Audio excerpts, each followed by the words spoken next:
İndi biz başlayırıq yeni mövzuya. Adlanır Bank Reconciliation. Bank Reconciliation haqqında danışmazdan əvvəl gəlin baxaq bank statementlərlə cashbook arasında olan əlaqəyə.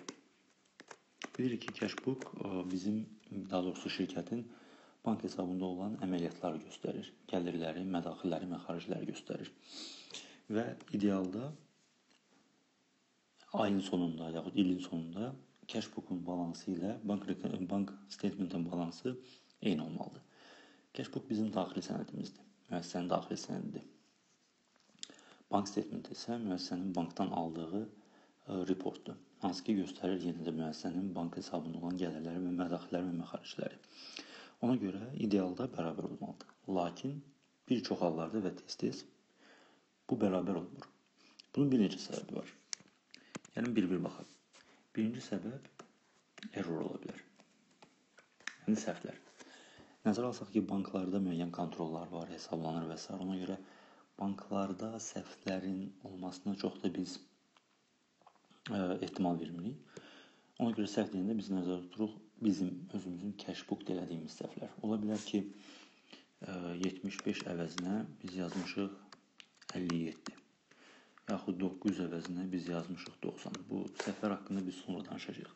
Lakin belə xırda səhvlərə görə, münasibət xırda deyil bunlar, əlbəttə ki, belə səhvlərə görə bank statementlə cashbook hansısa periodun sonunda bərabər olmaya bilər.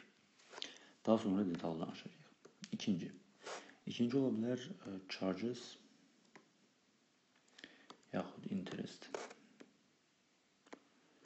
Məlum ki, bizim bank hesabımız varsa, bank bizə xidmət göstərir. Yəni bizə müştərilər pul ödəyir, biz kiməsə transfer edirik və s. Bunlar hamısı bank vasitəsilə olur və bank bizə xidmət göstərir. Və bu xidmətinə görə bank bizdən hansısa komissiyalar tutur.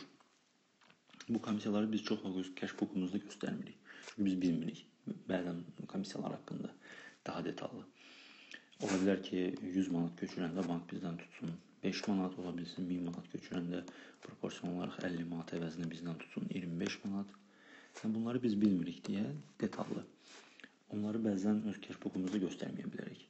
Yaxud faiz, məsələn, bizim bankımızda overdraft əmələ gəlib. Yəni bankımızda var idi bizim 100 manat, biz kiməsə transfer edəmişik 150 manat. Və bizim balansımız minus 50-yə düşüb. Minus 50-yə düşən zaman bank bizə başlayır faiz hesablamağa. Yəni biz bankdan əlavə 50 dollar, 50 manat götürüb kiməsə pul ödəmişik. Bu əlavə 50 dollara görə bank bizə başlayır faiz hesablamağa. Hansı ki biz nəzərə almırıq öz cashbook'umuzda. Buna görə də bərabərlik pozula bilər. Üçüncüsü timing difference'lar.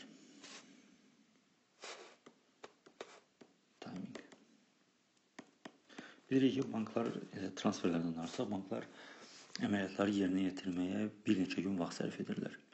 Çünki biz banka tapşırıq veririk ki, köçürsün ki, məsələn 150 manat, bank bunu köçürmək üçün birinci araşdırmalıdır. Pul kimdən gəlir, pul kimə gedir, hansı bank vasitəsilə gedir, həftə sonudurmu, həftə sonu deyilmi, bayramdırmı, valyuta konversiyası və s. Bunlar hamısı haqqında bank fikirləşir və bir neçə biznes günü vaxt tələb edir. Buna görə də məsələn biz öz cashbook'umuzda əgər göstərirsə kiməsə 100 manat pul göndərmişik, nəzərə alırıqsa bunu, bank statementində bu hələ nəzərə alınmaya bilər. Yəni bank statementinin gəlməsi üçün 2-3 gün vaxt tələb oluna bilər. Və buna görə də əgər bizim ayımız qutarırsa bu 2-3 günün ortasında hardasa, tutaq ki 31 oktyabr, ola bilsin biz 100 manatı göndərmişik, cashbook'da nəzərə almışıq. Amma bank hələ o 100 manatı görməyib. Bank bizim hesabımızdan 100 manatı çıxmayıb. Ona görə ortada biz bank statement'ı götürəndə bank 100 manat artıq göstərəcək, nəinki bizim cashbook'umuz. Yenə də deyirəm, daha detallı sonra bank reconciliation haqqında danışanda keçəcək üstündən. Amma yadda saxlayın ki, bank statement'lə cashbook çox vaxt üstə düşmür. Bunun da səbəbləri 3 cür olur adətən.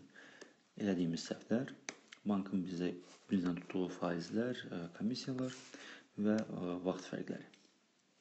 Bu qədər.